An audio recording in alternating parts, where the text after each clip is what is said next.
Na din ba na gaya mo yung nagbalik na ang tatay namin ni Ate Teresita? Honto?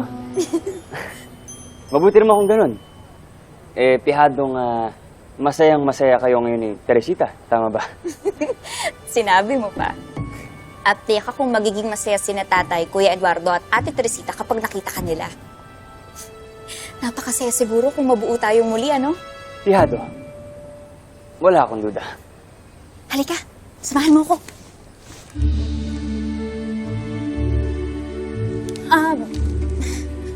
Walang ibig sabihin yun, ha? Baka kung ano na namang iniisip mo.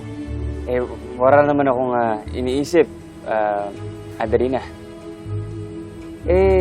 Saan ba tayo magtutungo? Hahanapin natin si Kuya. Dahil hanggang ngayon ay hindi pa rin siya umuwi. Tayo na?